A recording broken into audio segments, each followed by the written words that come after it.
Ebandeli ya weekend la mubisika nyonso bozwi libaku ya kolanda magazine na bino Solola Plus ya mokola lelo yango ebandi mbote na bino. Question ya double nationalité. Chef de l'État, son excellence Félix Antoine Tshisekedi Tshilombo alingi kozwa solution une fois pour toutes. Atelisaki yango na ba discussion eleki entre ye na diaspora congolaise vivant na France. Soboza ba détail. Nayebi likambo ya difficulté wana. Mais boyeba que ezali simple te. Ezali likambo esengeli ko aborder avec beaucoup de prudence, beaucoup de méthode. Parce que boyebi par exemple na côté est na biso. Kuna tozali kaka na bandeko na biso te. Na ebisi bino plan ya Monguna ezali kosala biso guerre, ko déplacer ma population ndenge boyoki baza près de 2 millions autour ya Goma bakimi ba localité na bango pe ko kotisa ba population ya sika. Lobby tant tokoya kozwa paix parce que toko gagner paix wana, je vous le promets. Lobby tant tokozwa kimia bandeko na biso bakimaki bitumba bazongi basangani na ba population oyo wana balingi batinda topesi to lobby bon likamba double nationalité congolais nyonso double nationalité ale ya komi congolais bomonite que tozo fongola porte na Monguna na pesi kaka exemple wana projet mususu difficulté mususu ezali oyo ya ba congolais oyo bazali penza ba congolais te na banzi bolandaki tango ya mabonomi moi ba nungu ezalaki qui est congolais qui n'est pas congolais. Donc le débat se posera sur l'accès de ces Congolais là à certaines fonctions. Donc ça aussi c'est un problème. Donc bozomona que le phénomène ya nationalité ezali ko senga to analyser yango na kimia nyonso sagesse parce que nga naza contre te que même un étranger oyo aumeli na Congo akoma congolais naza contre te d'ailleurs je favorise ça. Moutou, Aoumeli, chinois, libanais, français, belge, qui est resté au Congo, qui a eu ses enfants au Congo, qui a ses activités au Congo, pourquoi pas Agomape compatriote Nabiso. Mais le problème est qu'on s'oppose si il y a accès à certaines fonctions. Sous l'égide du président angolais Joao Lourenço, Rwanda et République démocratique du Congo a signé accord et a cessé les faits. Retour en image. Ezali pona ko apporter à calmi na ba population civile éprouvée na ba violence na est ya République démocratique du Congo que va des pays dont République démocratique du Congo pe Rwanda ba signaki lobby eleki accord moko convenu pour cesser le feu au ezali ko kote en vigueur à partir ya mokolo ya dimanche 4 août 2024.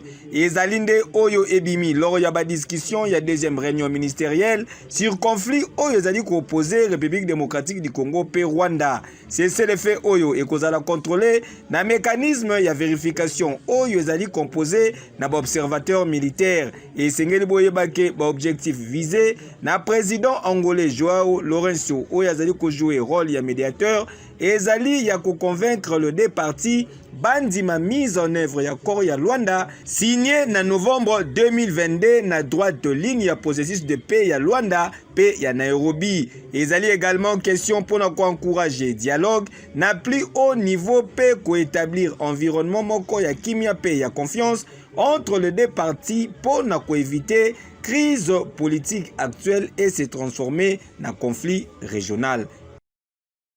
Deuxième commémoration, il y a Génocoste, première ministre Judith Suminwa Tuluka, Alansa Kiyango, na Kisangani, chef-lieu, il y a province, il y a Chopo Bozabalita.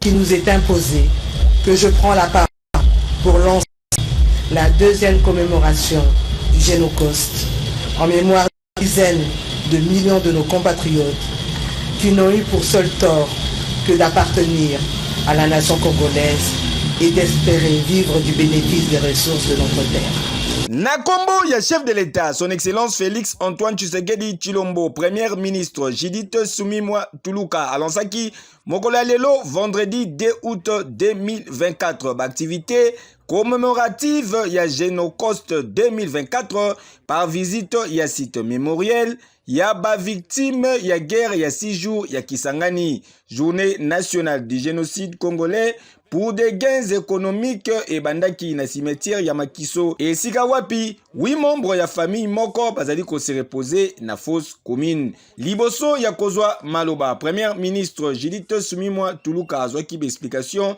sur site mémoriel Oyo pe ba atrocité commise lors ya ba conflit entre Rwanda et Ouganda. C'est à ce titre que ce matin, je me suis recueilli au cimetière de la guerre des 6 jours. En mémoire de toutes ces victimes, je vous prie de me lever et d'observer un instant de recueillement.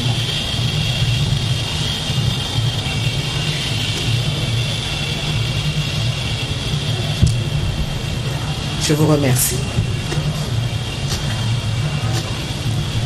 Mesdames et messieurs, distingués invités, très chers compatriotes, cette deuxième commémoration se tient pendant que nous faisons face, particulièrement au Nord Kivu, à une agression de l'armée rwandaise et ses supplétifs terroristes du M23. Des massacres sont enregistrés et documentés sur les populations civiles sans défense, notamment à Kisheche, à Mugunga et dans plusieurs autres localités, et qui constituent de graves violations du droit international humanitaire et des droits de l'homme à travers les violences sexuelles utilisées délibérément comme armes de guerre. Je rassure toutes les Congolaises et tous les Congolais que notre résistance et notre résilience viendront à bout de nos agresseurs, quoi qu'il en coûte. Mesdames et messieurs, distingués invités, mes très chers compatriotes, lors de la première commémoration le 2 août 2023, le chef de l'État avait annoncé un jour nouveau qui se levait et un espoir qui renaissait pour nos victimes, en les rassurant, comme cela a été dit, plus jamais elles ne seront seules. Mesdames et messieurs, distingués invités, très chers compatriotes, le message du chef de l'État que je porte s'adresse directement aux millions de victimes dont l'infime nombre présent à cette cérémonie n'est que symbolique. À nos pères, à nos mères, à nos sœurs et à nos frères, à nos fils et à nos filles victimes, je ressens en tant que mère, au plus profond de mon être, la douleur qui émane des vies brisées, des destins déchirés par les conflits et les atrocités. Et comme nous venons d'entendre par les témoignages, il dépasse l'entendement humain et appelle à notre solidarité et à notre action collective. Je voudrais vous rassurer que vous n'êtes pas seuls dans cette épreuve. La nation, notre pays, notre nation, votre nation, avec à sa tête son Excellence Félix Antoine Tshisekedi, président de la République, s'élève à vos côtés, unis dans la solidarité. Je suis convaincu qu'ensemble, nous surmonterons ces épreuves et nous bâtirons un avenir meilleur pour tous.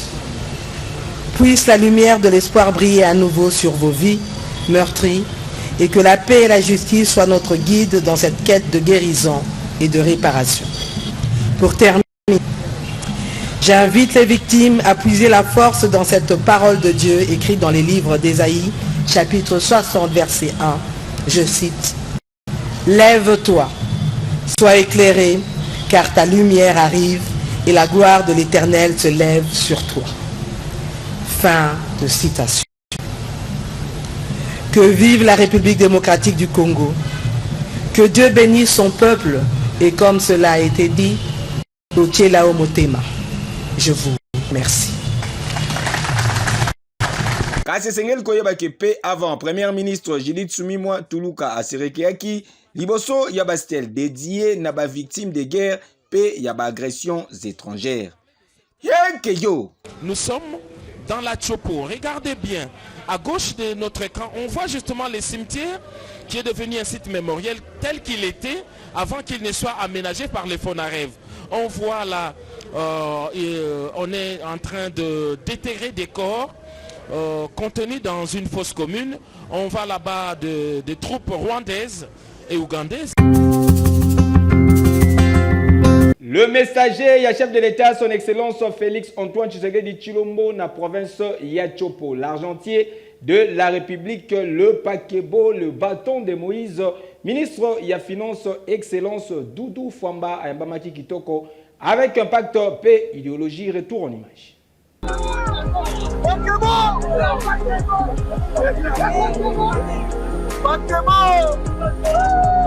Ah oui, Ayambamaki, lokola roi lobi l'équipe, plus précisément, mokolo ya mercredi 31 juillet eleki, na ville ya Kisangani, chef-lieu ya province ya Tchopo, Yenani, l'argentier du pays, le bâton de Moïse, ministre des Finances, Excellence Doudou Fwamba, bakiselaka ye e kabola bitumba, azwaki akei moko dini ya rauna ye, din fils ya province ya Tchopo, amemaki immense foule oyo ba compatriotes na ye ti na place de la poste esika wapi asadresaki na bango.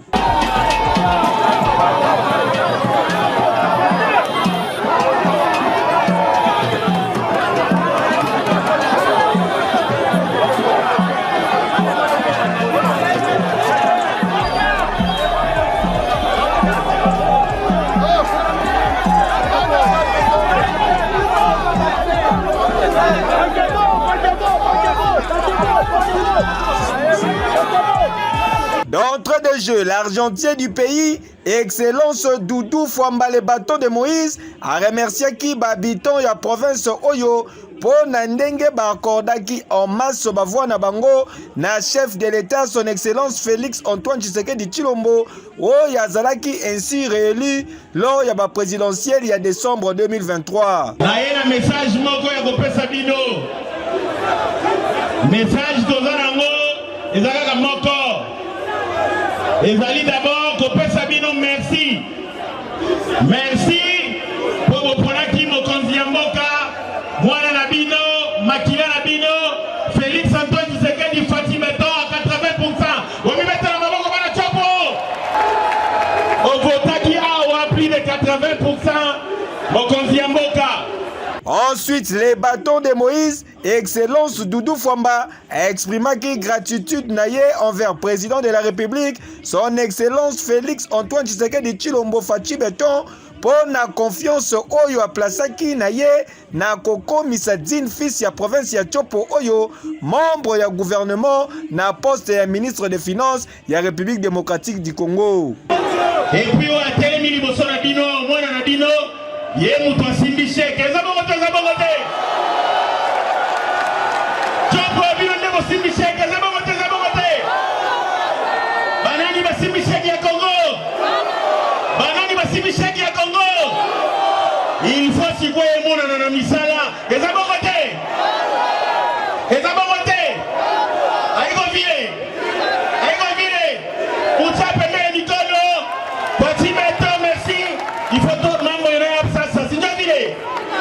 En parallèle, l'argentier du pays a talisaki engagement du chef de l'État, son Excellence Félix Antoine Tshisekedi Tshilombo pour le développement de la province ya Tchopo. Mokonzi alobi boye, akoya lisuma ba promesse te to benga ye soki tozana ba caterpillar na balabala tozo bongisa nzela ya koya to di nzela zo bonga te ya oya te alingi so ba histoire te alingi to benga ye to di nzela o ya biso ya bamungoka babani ko tsama kadam alingi koya soki aéroport na biso esili alingi so ba promesse te azana posa tozala na ba action po ya tokani ilo balobi ya mwana lobi yebisa bango bino na pesi bino mukumba bo banda action bino gouvernement to bo banda action denga na esiko na terrain po tolingi so ba promesse te tokani tala tangu tobengaka ye ekabola bitumba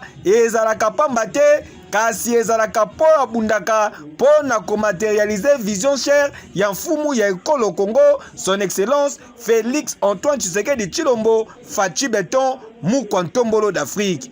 Hey yo, oui. To continuer solo la plus ya mokola lelo na page noire oyo.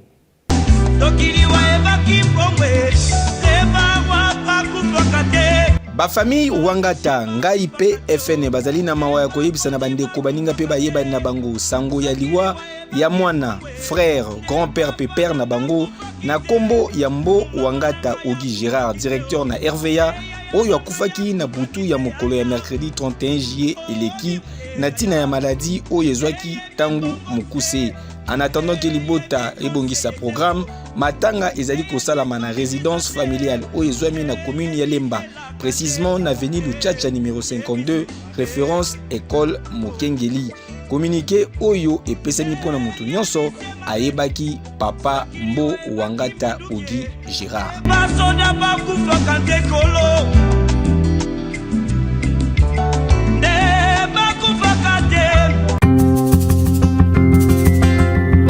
Attaque à résidence et ancien président de la République démocratique du Congo, Joseph Kabila Kabange Sengebo Ebake, justice congolaise, à se saisir dans dossier retour en image.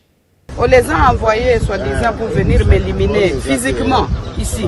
Après sortie médiatique, il y a ex-première dame de la République démocratique du Congo, Madame Marie-Olive Lembe Kabila, épouse du sénateur à vie, Joseph Kabila Kabange, dénonçant présumé attaque à résidence familiale ya GLM située dans la commune ya Gombe. Ba réaction et Komiko Bima de partout. Il y a quelques images qui pourront témoigner de cette attaque. Et ils ont voulu commencer à jeter des cocktails pour d'abord brûler tous les véhicules qui se retrouvent ici à l'extérieur de la parcelle. Et puis avec intention de forcer le portail pour rentrer jusqu'à l'intérieur de la résidence. Et en résumé, moi je dirais que tout ceci est la conséquence de la violation du périmètre sécuritaire de la résidence du président honoraire de la République démocratique du Congo, Joseph Kabila Kabange, qui, selon moi et pour moi,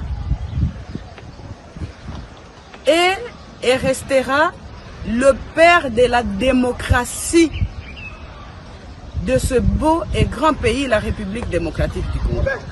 Pointé du doigt, élément ya force du progrès, ya parti au pouvoir, babimaki na silence na bango po na couper sa version des faits na bango Bolanda. Tozo marché ndenge totambolaka na mboka na biso ndenge ezalaka to bandai ko uta boulevard Tchatiti tozo ya vers GLM po tobima hotel Wotana to komi liboso ya ex-président tozo leka bafaser na ye o batia na immeuble o bakanga ya GLM bango nde babandi koagrese biso kofinga biso bon tellement que déjà population etambolaki bino moko bozomona masi ndenge ezali na mei kokalme base donc ekomaki déjà kobendana na bapolisier na ye babeti masasi ebele kuna lokwa na este donc yango tocomprendre te mboka oyo ezalaka na baparti mosusu basomba na baétranger oyo biso bana mboka tokotambola te to eza ndenge nini donc c'est-à-dire oyo nyonso tout livre lembe azoloba eza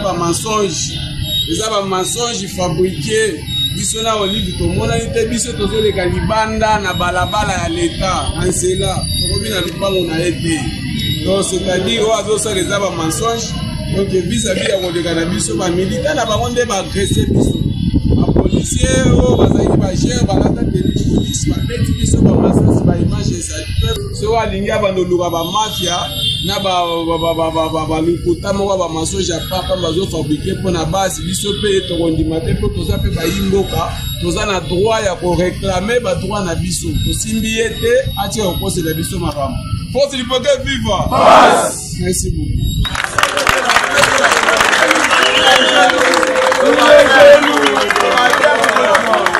Pour Madame Marie-Olive Lembe Kabila, destruction, il y a clôture, il y a concession, il y a ancien président, il y a République, et pas il y a Jean-Pierre Bemba Gombo, à l'époque vice-ministre, il y a défense, et Zali à la base, il y a incident Oyo. J'interpelle l'ex-ministre de la Défense, M. Jean-Pierre Bemba, qui selon, entre guillemets, les informations reçues, et où était à la base de la destruction du périmètre sécuritaire de la résidence du président honoraire de la République démocratique du Congo, juste et seulement pour chercher la voie de passage de ce camion et aller construire sur son chantier qui se trouve à quelques mètres d'ici. Vous voyez maintenant les résultats de ce que vous avez cherché. Vous êtes content. Accusation réfutée dans le mouvement de libération du Congo MLC, parti cher, il y a Jean-Pierre Bemba Gombo, Oyo à travers communiqué de presse, Basengi na ex-première dame a retiré l'insinuation naïe contre leader Nabango. Au lendemain, il y a événement. La police nationale congolaise basala qui descend sur terrain pour procéder à déguerpissement. Il y a immeuble Kamoul Nenge Awa. Commandant il y a ville province de Kinshasa, le général Blaise Kilimbalimba a expliqué. Nous avons eu le temps d'étudier, d'analyser la situation et de la porter auprès de tous les acteurs qui pouvaient donner solution à cette situation. Et l'événement d'hier était comme une goutte d'eau qui a fait déborder la vase. Donc, avec le déguerpissement cavalier qui a eu lieu à l'immeuble Cameroun et le raid que ce groupe a effectué à la résidence de l'ancien président de la République ont fait que nous puissions appréhender quelques-uns en flagrance et ceci, l'enquête étant, ça nous a conduit à identifier les lieux de provenance des malfrats qui ont troublé l'ordre public hier. Là, nous voudrions remercier le président de la République, chef de l'État, par son impulsion et toute sa hiérarchie et toute la hiérarchie qui l'accompagne, le vice-premier ministre, le ministre de l'Intérieur, le commissaire général de la police, le gouverneur des provinces, tous les services de sécurité qui ne faisaient qu'étudier de quelle manière trouver une solution définitive à ce problème. Et aujourd'hui, nous y sommes là. La population d'ici peut bénéficier de ces quartiers et nous promettons de laisser une police qui va assurer la permanence et qui va continuer à rassurer toute la population de ce coin. Et c'est là, je crois, jusque pendant toute la période qui vient. Tala! Allure oyo makambo oyo komi kokendele eza mabe makasi. Yango tokosenga na ministre de la justice alandela dossier oyo kitoko afin que ba vérité bima ba coupable bakangama po toboyi distraction. À l'heure où mokonzi mboka Fachi Beton azali ko bunda pona ko restaurer kimia n'étendit mobimba ya territoire national, à l'heure où mokonzi mboka Fachi Beton azali ko bunda po na social pe conditions de vie meilleures ya ba congolais. Dossier à suivre. Je suis personnellement contrarié et choqué de voir que l'on envoie des missions entières, puisque ça c'est la deuxième fois que l'on vienne attaquer la résidence pendant ma présence ici, et même quand nous sommes absents, parce que nous sommes libres de nos mouvements.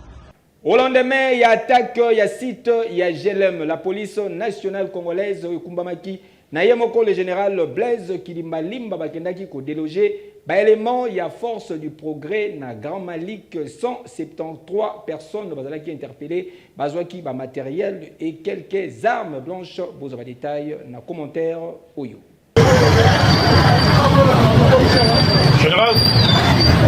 Au lendemain, il y a attaque, il y a résidence, il y a ancien président, il y a République démocratique du Congo, Joseph Kabila Kabange, na Kinshasa, na ba membre, il y a force du progrès, Oyezali structure de jeunes affiliés, na UDPS, bazalaki délogé, lobby eleki, na base na bango, situé na Grand Malik, na quartier Manenga, na commune Yangaliema. Na élément, il y a la police nationale congolaise sous le commandement, il y a commandant, il y a ville, province, il y a Kinshasa, le général Blaise Kilimbalimba.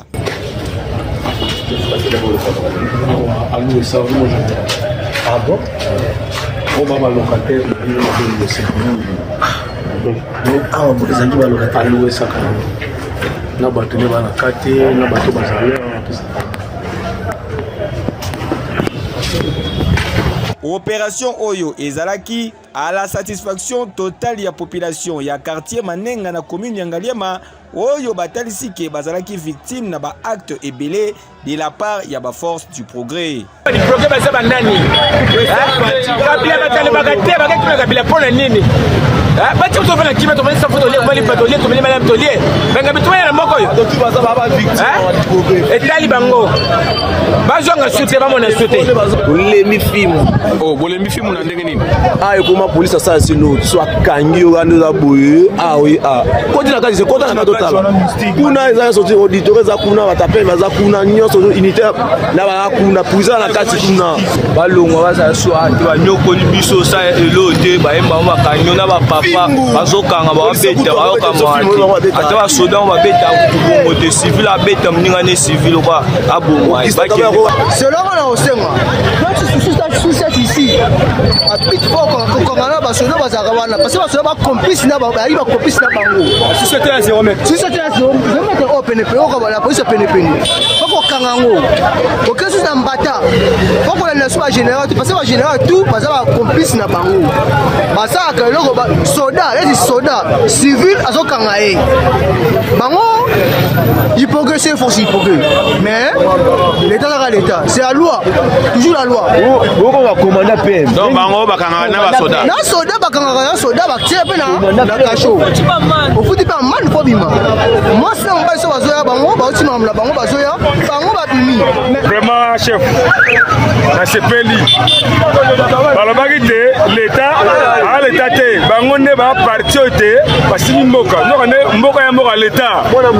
Et ça la policier, bah bête à policier, bah bête à soldat, bah civil couteau au lobaté, bah motard ne va zaboué, bah comment va si na bango, bah bango longouaté, bango à base de la police, t'as combien d'années, ma commune président. Maintenant, vous voyez, ça va se peli. Et puis, vous avez un volonté bateau.